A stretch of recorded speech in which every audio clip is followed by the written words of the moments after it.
주시는 하나님의 생명의 말씀은 사무엘상 2장 12절에서 17절 말씀입니다. 엘리의 아들들은 행실이 나빠 여호와를 알지 못하더라.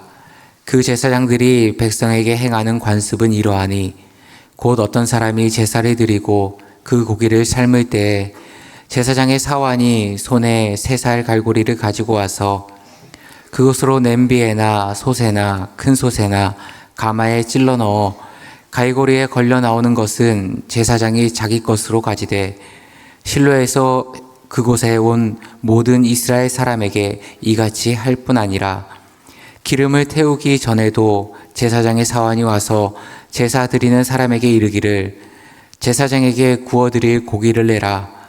그가 내게 삶은 고기를 원하지 아니하고 날 것을 원하신다 하다가 그 사람이 이르기를 반드시 먼저 기름을 태운 후에 내 마음에 원하는 대로 가지라 하면 그가 말하기를 아니라 지금 내게 내라. 그렇지 아니하면 내가 억지로 빼앗으리라 하였으니 이 소년들의 죄가 여호와 앞에 심히 금은 그들이 여호와의 제사를 멸시함이었더라. 아멘.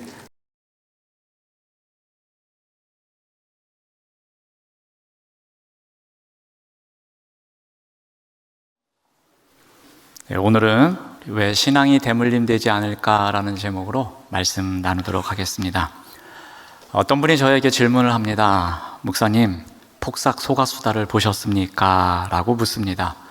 그래서 아직 못 봤습니다 라고 답했더니 목사님, 그 드라마를 보실 때 꼭 휴지와 물을 준비하고 보십시오. 왜요? 그랬더니 눈물을 닦기 위해서는 휴지가 필요합니다. 그리고 눈물로 빠져나간 수분을 섭취하기 위해서는 물이 필요합니다.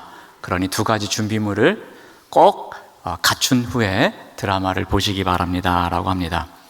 그래서 물과 휴지를 준비하고 드라마를 시청했습니다. 16부작이라 보는데 쉽지는 않았습니다. 왜 이 드라마가 많은 사람들에게 마음을 울리고 있는지를 알았습니다. 그 이유 가운데 하나가 바로 내리사랑이었습니다. 주인공 애수는 가난한 집에서 태어난 이 꿈 많은 문학소녀였습니다. 원하는 것을 얻기보다는 포기해야 되는 것이 더 많은 인생이었습니다. 그런데 이러한 애순과 가난하고 어려운 시간을 함께하는 관식이라는 인물도 등장합니다. 이들 2사람의 이야기는 자녀를 향한 부모의 마음이 어떠한 것인지를 잘 보여줍니다. 그들은 살면서 자신의 꿈은 꺾일지라도 그럼에도 불구하고 자녀의 꿈, 자녀의 인생을 지켜주기 위해서 헌신하고 또 헌신하는 모습을 보여줍니다. 관식이는 이 딸 금명에게 이렇게 말하기도 합니다. 내가 태어나던 날부터 아빠는 천국에 살았다. 안 되면 빠꾸해. 우리가 항상 여기에 있어 라는 말을 합니다. 그들은 자녀들을 향하여서 한결같은 사랑을 보여줍니다. 든든한 요새가 되어줍니다. 이러한 부모의 이야기는 사람들 마음속 깊은 곳에 있는 나의 부모님을 생각하게 합니다. 아낌없이 사랑을 주시고 희생하시고 헌신하셨던 부모에 대한 아련한 그리움과 또한 그러한 부모님께 잘하지 못했던 내 자신을 돌아보게 하면서 그 막연한 죄책감 때문에 눈물 흘리게 만드는 드라마입니다. 그래서 제가 보기에는 이 불효자 치료약으로는 가장 좋은 드라마가 아닐까 생각해 봅니다. 마음에 들지 않는 자녀가 있으면 꼭 붙들고서 이 드라마를 끝까지 같이 보시면 될 것 같습니다. 부모들은 대부분 자녀들에게 많은 것을 주고 싶어 합니다. 낳아서 키워주고 또 공부시켜주고 또 결혼시켜주기도 했는데도 불구하고 더 많은 것을 주려고 합니다. 주로 무엇을 주고 싶어 합니까? 우리는 물질을 유산으로 남겨주고자 합니다. 부모들은 무엇보다도 자녀들에게 땅 또는 돈 또는 어떠한 유가증권 이러한 물질적 유산을 남겨주려고 합니다. 그래서 어떤 사람은 부모에게서 물질적 유산을 풍족히 받아서 금수저로 살아가는 사람도 있습니다. 반면에 어떤 사람은 어떠한 유산도 받지 못해서 소위 흙수저로 살아가는 사람들도 있습니다. 또한 이러한 물질적 유산뿐만이 아니라 이 문화적 유산을 남겨주려고 하는 부모들도 있습니다. 이 유산에는 이 보이는 것 이외에 보이지 않는 문화적 유산도 있습니다. 물질만 있어서 부자가 되었는데 이 교양과 상식이 부족하면 사람들이 손가락질을 합니다. 그래서 자녀들에게 많은 것을 가르치려고 하고 어떻게 분별해야 하는지, 또 어떠한 교양을 갖춰야 하는지, 그리고 어떠한 문화적 실력을 갖고 있어야 하는지, 이러한 유산도 남겨주려고 합니다. 또한 그리스도인들에게 중요한 것은 신앙적 유산도 있습니다. 무엇보다도 이 유산이 매우 중요하다고 생각들을 합니다. 또 우리가 성경 말씀을 보면은 이 신앙적 유산이 없는 이 물질 유산의 허망함을 보여주는 이야기도 나옵니다. 대표적으로 여호수아서를 보면은 이 여호수아가 110세에 죽습니다. 그리고 그 다음 이야기가 사사기를 통해서 나옵니다. 그 다음 세대들은 어떠합니까? 여호수아 이후의 세대들은 이제 가나안 땅에서 더 이상 피를 흘리지 않아도 되었습니다. 이 부모 덕분에 남겨준 땅에서 열심히만 살면 넉넉하게 살아갈 수 있는 사람들이었습니다. 먹고 사는데 아무 문제가 없는 사람들이었습니다. 어찌 보면 금수저 인생이기도 합니다. 자, 그런데 그들에 대해서 성경은 어떻게 평가하고 있습니까? 하나님을 알지 못하는 세대라고 말합니다.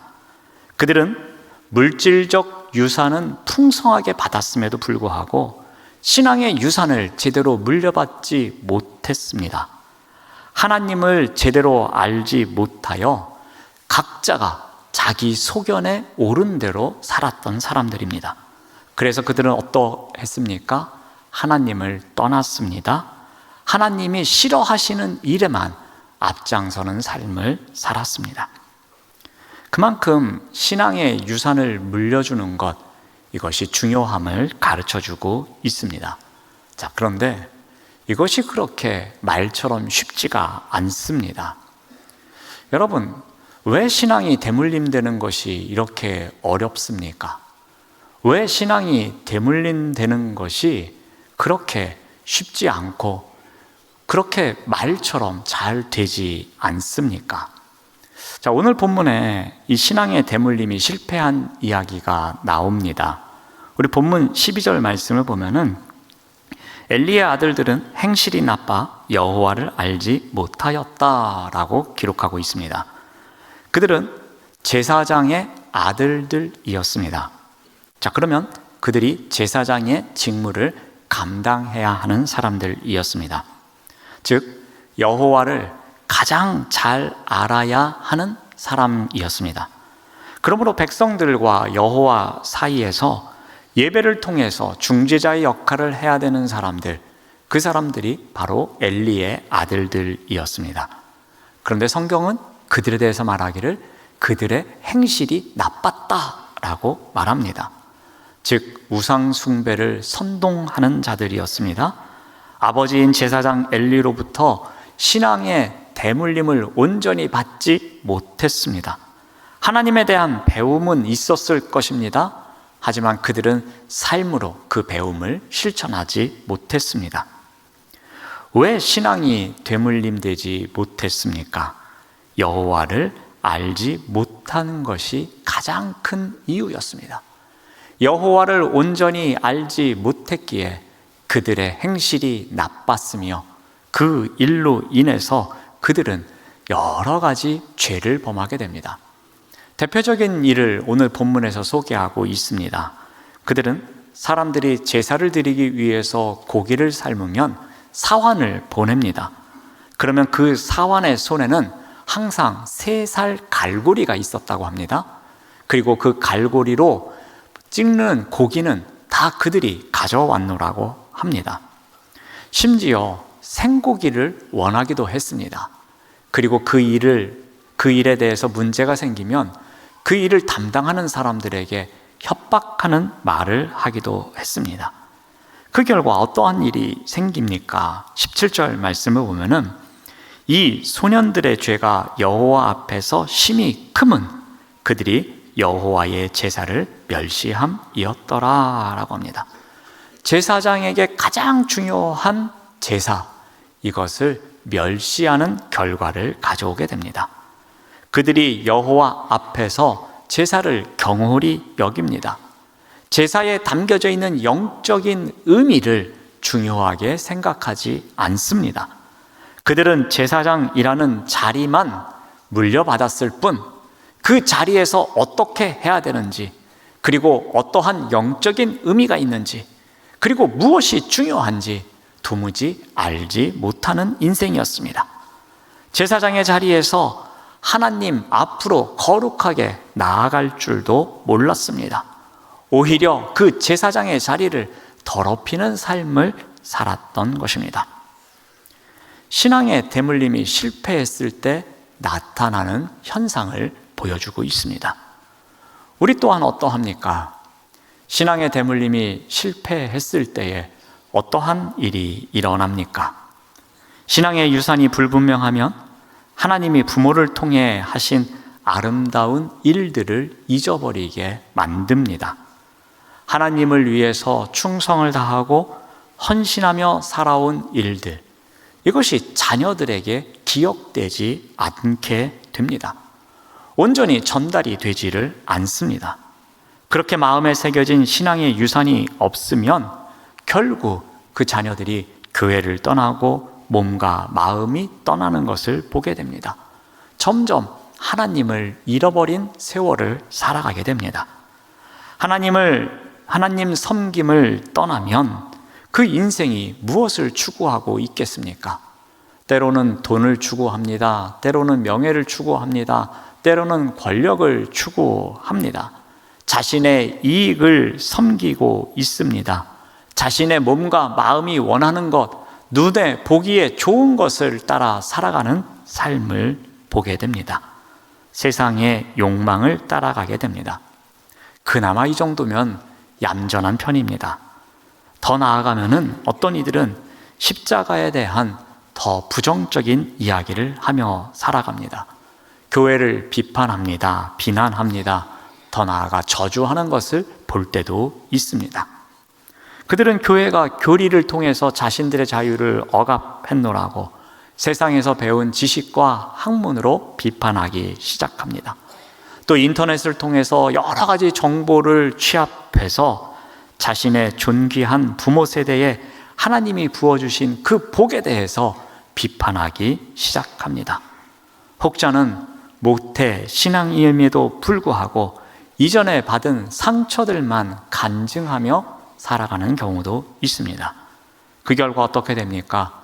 하나님에게서 멀어지고 세상 앞에 절을 하며 세상 바라보며 살아가는 모습을 볼 때가 있습니다.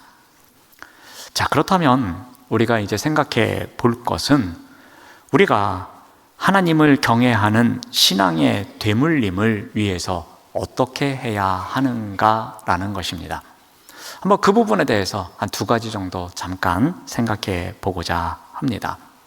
우리가 다 알고 있는 내용이겠지만 함께 정리하며 내가 어떠한 부분이 부족한지를 한번 돌아보는 시간이 되었으면 합니다. 자, 먼저 우리가 자녀들에게, 이 믿음의 자녀들에게 본이 되는 삶이 되어야 합니다. 상대적으로 재산을 남겨주는 일은 그렇게 어렵지 않습니다. 조금이라도 더 알뜰하게 살면서 저축한 것을 합법적으로 물려주면 됩니다. 이것은 자녀를 변화시키고 믿음을 성장케 하는 것과는 별로 상관이 없는 일입니다. 하지만 신앙을 남겨주는 일은 다릅니다. 쉽지 않습니다. 그렇지만 이러한 유산을 통해서 자녀의 신앙이 변화되어 가고 성숙되어 가는 것을 우리가 볼 수 있습니다. 이 신앙을 남겨주는 데 있어서 가장 중요한 것, 그것은 우리가 살아있는 동안에 어떻게 해서든지 믿음의 본을 보여주는 것입니다. 그래서 우리가 이 땅을 떠난 이후에 자녀들이 홀로 남았을 때에 어떻게 그 신앙을 지키고 있는지를 통해서 과연 제대로 본을 보여줬는지 아닌지를 우리가 볼 수 있는 것입니다. 영적 유산을 남겨주기 위해서는 그 무엇보다도 본이 되는 삶이 있어야 합니다. 즉, 우리의 뒷모습을 보고 자녀들이 배우는 것입니다. 우리의 신앙의 뒷모습을 보고 자녀들이 배울 때에 그것을 평생 기억하며 그 본이 그들에게 기준이 되는 법입니다. 자녀가 나중에 홀로 이 땅에 남았을 때에 하나님의 말씀을 기준으로 붙드는 삶이 되도록 우리가 본을 보여주며 그 본을 통해서 그들의 습관이 될 수 있도록 이끌어가야 한다는 것입니다. 그래서 자녀가 인생의 문제를 하나님과 함께 해결해가는 삶을 살아가도록 그 기준이 되는 본을 우리 부모 세대에서 보여줘야 한다는 것입니다. 자녀들은 살아가면서 인생의 전 과정에서 시시때때로 의문과 불신이 찾아올 때가 있습니다. 과연 내가 이렇게 살아가는 것이 정답일까? 나의 신앙은 온전한 것일까? 이렇게 하는 것이 유익한 것일까? 내가 말씀대로 살아가고자 하는데 과연 내가 제대로 살고 있을까? 이런 의문이 수없이 발생합니다. 저 또한 그러했습니다. 그럴 때마다 부모가 늘 하나님의 말씀을 경외했던 모습을, 그 뒷모습을 보았다면 그 모습이 자녀에게 기준이 된다는 것입니다. 아, 우리 아버지도 그랬겠지. 우리 어머니도 그러했겠지. 이러한 상황에서 이러한 갈등을 하셨겠지. 이러한 고민을 하셨겠지. 그러한 때에 어머니는 어떻게 하셨을까? 그러한 때에 아버지는 어떻게 하셨을까? 아, 눈물 흘리며 기도하셨구나. 아, 기쁨으로 찬송하셨구나. 그러할 때에 침묵하셨구나. 그러할 때 더욱 말씀을 붙잡았구나 하는 그러한 신앙의 본을 보여줘야 한다는 것입니다. 여러분, 자녀들은 가장 믿고 따르는 대상이 부모입니다. 아무리 친구가 좋아도 그럼에도 불구하고 부모가 가장 우선순위에 있습니다. 그러므로 부모가 경험한 하나님의 은혜를 그들에게 보여주는 것이 정말 중요합니다. 내가 받은 은혜를 자녀들과 나누는 것이 중요합니다. 하나님께서 보여주신 은혜의 증표를 우리가 꼭 간직하고 있다가 그 증표를 자녀들에게 보여주고 나눠주는 삶이 있어야 합니다. 이것이 바로 본을 보여주는 것입니다. 그 증표에 대한 설명, 그 증표에 대한 배경, 그 증표에 대한 삶이 어떠했는지를 본을 통해서 가르쳐줘야 하는 것입니다. 그래야지만 자녀들은 그 부모의 나눔을 통해서, 그 부모의 본을 통해서 하나님께서 어떻게 동행하고 계신지를, 하나님께서 나에게 어떻게 은혜를 베풀어 주시는지를 그들도 알 수 있는 것입니다. 그러므로 신앙의 대물림을 위해서 우리가 꼭 해야 되는 것, 지금까지도 잘 해오셨듯이 자녀들에게 신앙의 본이 되는 삶이 있어야 한다는 것입니다. 또 한 가지 해야 할 것은 스스로 우리의 자녀들이 경험할 수 있도록 해줘야 한다는 것입니다. 자녀들이 하나님을 만나고 순종하고 동행할 수 있도록 스스로 그들이 그러한 삶을 살아갈 수 있도록 돕는 부모가 되어야 할 것입니다. 예를 들면 이러한 일들이 있을 것입니다. 자녀들이 기도 노트를 만들게 해 보십시오. 그리고 그 노트에 자신들의 기도 제목을 적어 나가도록 옆에서 돕는다면 이 또한 좋은 학습이 없을 것입니다. 스스로 노트를 펼쳐서 기도 제목을 적어보고 왜 이러한 기도 제목을 적어야 하는지 그 이유를 적어보며 그 기도 제목을 보고 잠깐이라도 기도하는 훈련을 시킨다면 그 자녀는 언젠가는 하나님께서 자신의 인생에 함께 하셨음을 믿음으로 고백하는 날이 올 것입니다. 또한 가족이 함께 모여 있을 때는 감사의 제목 그리고 기도의 제목을 함께 나누는 것도 필요합니다. 부모가 어떠한 일에 감사한 삶을 살고 있는지, 부모가 어떠한 은혜를 힘입고 살아가고 있는지, 또한 어떠한 기도 제목을 품고 기도하고 있는지, 그 감사와 기도를 나누는 그 시간을 통해서 자녀들 또한 스스로 감사와 기도를 배우며 살아가게 된다는 것입니다. 또한 자녀의 기도 제목을 듣고 그 기도 제목을 들은 그 시간에 잠깐이라도 기도해주는 시간을 통해서 함께 기도하는 그 시간을 통해서 스스로 하나님 앞에 어떻게 기도해야 하는지를 배울 수 있는 것입니다. 또한 이 성경책은 장식품이 아닙니다. 우리 아이들이 성경을 스스로 읽을 수 있도록 그리고 스스로 묵상할 수 있도록 계속해서 훈련받을 수 있도록 우리가 기회를 제공해 줘야 합니다. 성경을 반복해서 읽을 수 있도록 그리고 그 가운데서 이해되지 않는 부분을 같이 이야기할 수 있도록 우리가 함께 훈련하는 시간도 있어야 합니다. 때로는 어린이 성경이든 쉬운 성경이든 세번역 성경이든 우리 자녀가 영어를 잘한다 그러면 영어 성경이든 그 자녀의 수준에 맞는 성경을 통해서 그 말씀과 친숙해질 수 있도록 돕는 것도 매우 중요한 일입니다. 또한 교회 학교를 통해서 좀 더 성장할 수 있도록 도와줘야 할 것입니다. 우리 교사들이 최고의 열정을 갖고 최선을 다해서 우리 자녀들을 양육합니다. 그 예배를 통해서 그 양육 훈련을 통해서 우리의 자녀들이 잘 양육되어질 수 있도록 협조하는 것 또한 그들이 스스로 신앙이 자라날 수 있게끔 돕는 일일 것입니다. 여러분, 학업도 자기 주도 학습이 중요합니다. 아무리 주입식 교육을 통해서 일타 강사에게 수업을 들었을지라도 그것을 자신의 것으로 만드는 공부 시간이 있어야 완성이 됩니다. 신앙도 마찬가지입니다. 부모 세대에 이 신앙 경험을 가르쳐 주는데도 한계가 있습니다. 다음 세대들이 스스로 그 신앙 훈련을 할 수 있도록 돕는 과정이 있어야 합니다.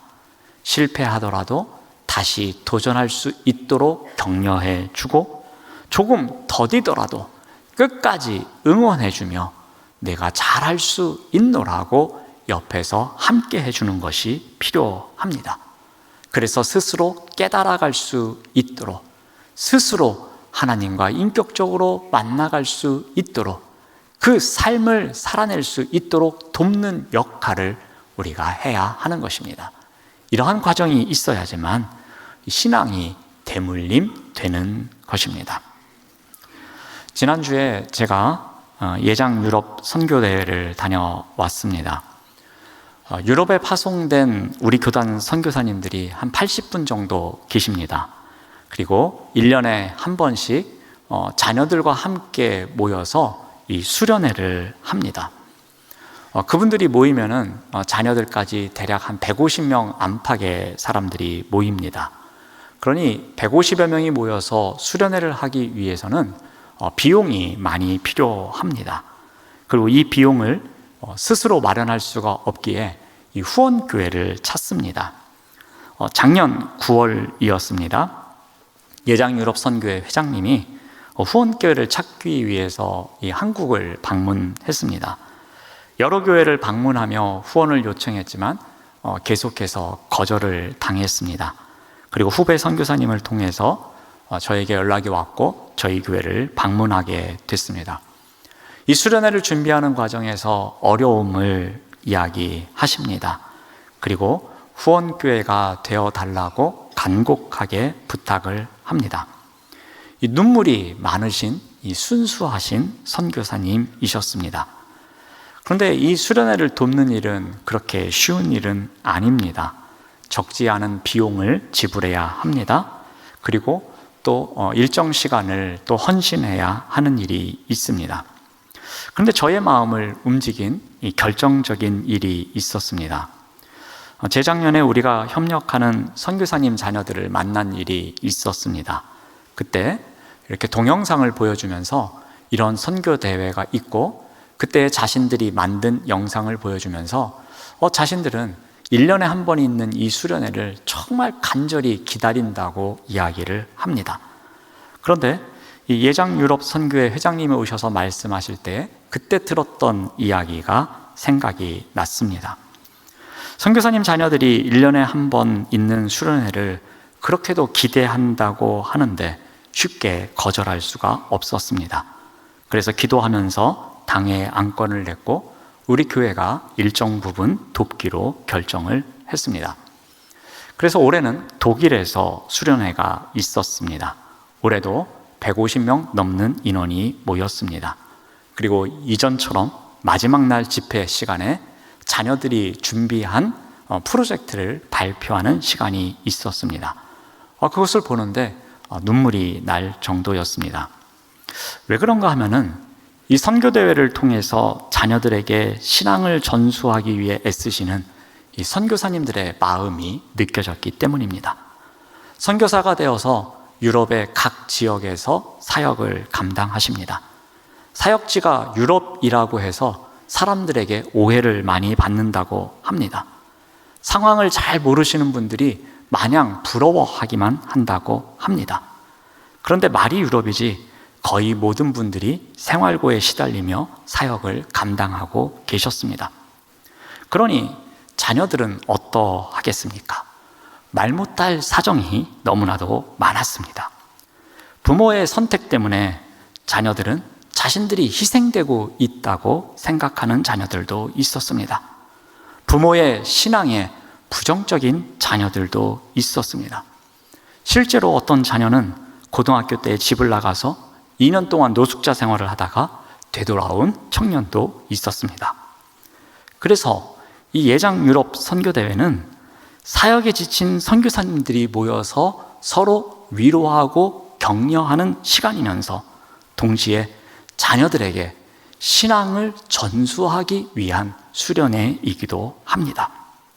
1년에 한 번 같은 상황에 있는 비슷한 연령대의 선교사의 자녀들을 만나서 이 수련회를 통해서 믿음의 성장을 이뤄가고 있었던 것입니다. 그리고 이 청소년 사역을 하는 목사님을 한국에서 또 모십니다. 그리고 이 기간 동안에 일주일 동안에 집중적으로 그 목사님을 통해서 신앙훈련을 받게 합니다. 그리고 하나의 프로젝트를 향해서 계속해서 준비해 나갑니다. 그리고 마지막 날에 발표합니다. 그리고 이후에도 이것을 지속적으로 활동으로 이어가는 가운데 그들이 한마음 한뜻이 되어 갑니다. 신앙의 대물림을 위해서 노력하고 있는 모습을 발견하게 됩니다. 사랑하는 여러분, 신앙의 대물림 결코 쉬운 것이 아닙니다. 하지만 절대 포기해서는 안 되는 것입니다. 그러므로 어떻게 해야 하겠습니까? 지금도 늦지 않았습니다. 본이 되어야 할 것입니다. 하나님께서 주신 은혜의 증표를 자녀들에게 잘 보여주시기 바랍니다. 그렇다면 그 증표를 통해서 자녀들은 하나님께서 동행하는 삶이 무엇인지를 배워갑니다. 또한 자녀들이 스스로 경험할 수 있는 기회를 최대한 많이 만들어 주시기 바랍니다. 크고 작은 경험을 통해서 우리의 신앙이 대물림 될 수 있기 때문입니다.